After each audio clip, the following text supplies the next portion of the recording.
Ladies and gentlemen, boys and girls, I'm the King. Welcome back to the channel. I hope you're all having a great day and staying healthy out there.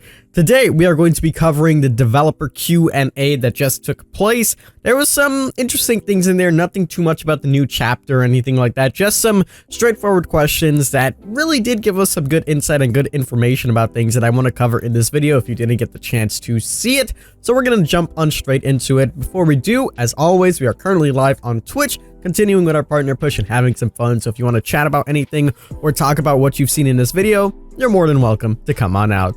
Let's go ahead and jump on into this. There's quite a few questions, so we're going to jump on into the list, and we'll start with the first one. Will we ever see devotion rewards in the future? And they replied saying there's no plan at the moment, but they are working on some new prestige rewards in the future. So this could mean that there's a new design or something like that. They did say, however, in a later question that they're not planning on making it so that you can make any outfit bloody. They're just going to have something new to dealing with prestiging. So I don't know what that entails or what that means, but hopefully maybe we get a variation of cosmetics or even maybe a new charm for that character. Not entirely sure, but something that they are looking into and working on in the future. And again, no ETA. The next question that they were asked were, are we going to see any hitbox changes or hit through windows being fixed? They first of all said that hits through windows are intended, that is how it's supposed to be, and dedicated servers are now going to have something towards a new update where they validate each hit.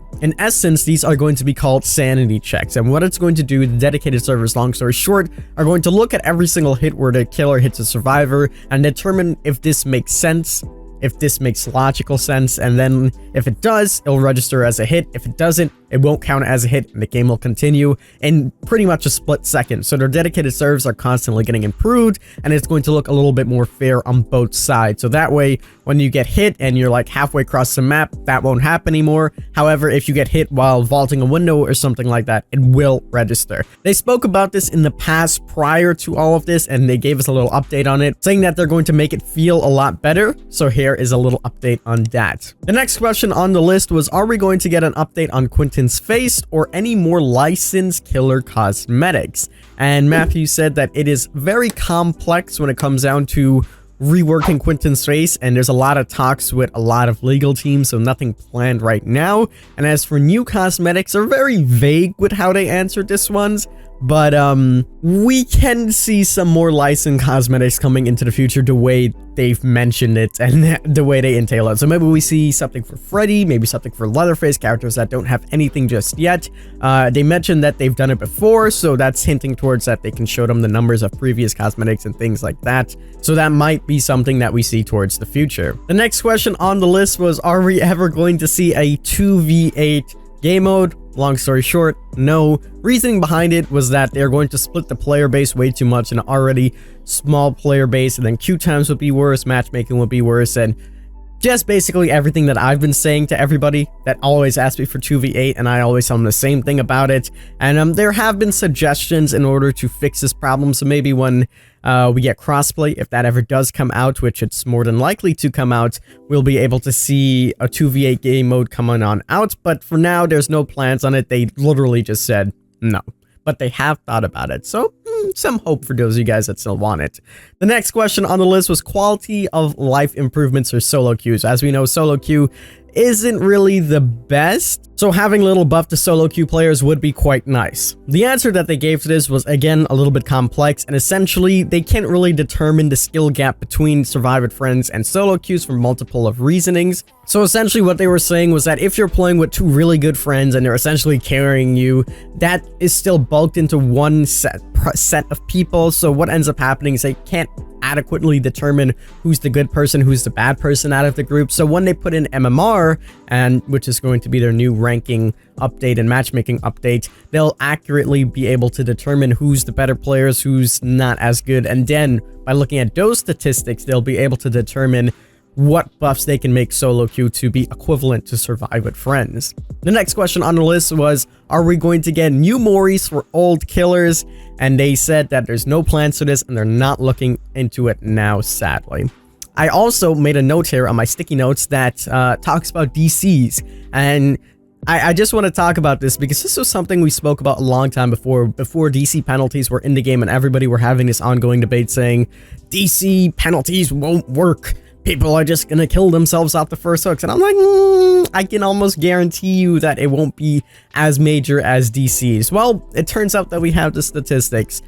50% of DCs are currently down, and there has been no major increase on first hook deaths. The way they said it as well, it seems like there hasn't been any improvement at all to the first hook death. So if it was like at 10%, it probably went to 11. So point proven, I suppose. I just wanted to bring that up because there's still people to this day saying that they should get rid of the DC penalties, and they were very happy and proud of the DC penalties on how they seemed on the developer stream. Now, obviously, there are going to be people that are going to be saying that, you know, I still get kicked out of games unfairly, and then I have to get this DC penalty and remove it for that reason, or I get stuck in a corner by a killer that decides to trap me and things like that. And obviously, they'll work on fixing those things towards the future, but for now, it is what it is, and it is working great. The next question that was brought up were statistics. Will we have a statistic page? I, for one, always have wanted a statistic page, but this is something that I mentioned before when people asked me. I said that how would they be able to track the stats of everything before that? Because if they put the stats page in now, we won't have the statistics of previous years of players, people that played since the beginning. I have 3,000 hours. None of those hours would be acknowledged. You would have to come up with completely new stats, and I'm sure a lot of people won't be happy with that. And that's pretty much exactly what they said, that they can't really do that because you won't be able to track the stats from the previous years because they don't have those stats at their disposal. And the only way they can track it is through achievements, and even if they track it through achievements, you don't have all of those statistics there. The next question on the list was, are we going to see a buff to Legion or the Clown? They didn't talk about the Legion, but they said they're looking into the Clown right now, and they're actually playtesting and finishing up some things on the Clown. So the Clown can be the next killer to get the big rework in the next mid-chapter patch, so we can expect to see that. There's no ETA on it, of course, but I'm predicting that on the next mid-chapter patch is when we're going to see that, which is amazing. We can start talking about the Clown and how to buff the Clown and things like that. The final question on the list of significant importance was, are we going to see a daily ritual rework? And they said they are not happy with it right now. We will see that coming in the future. It's not at the top of their priority list, but it's going to be coming soon. Right now, it's very killer-sided. The suggested idea was 3 for Survivor, 3 for Killer. They said they're looking into it, and if they follow the steps of DBD Mobile, we could see maybe weekly rituals as well as daily rituals and a bunch of other things like that. So pretty exciting stuff, to say the least. So that, my friends, is going to wrap it up for this video. I hope you guys did enjoy. If you did, make sure you leave a like down below, subscribe if you're brand new for some more Dead by Daylight content. In addition, as I did mention, we are currently live on Twitch, so please come on out to show some support. I hope you guys did enjoy. As always, I'm the King. I tip my crown to you guys, and we'll see you in the fog.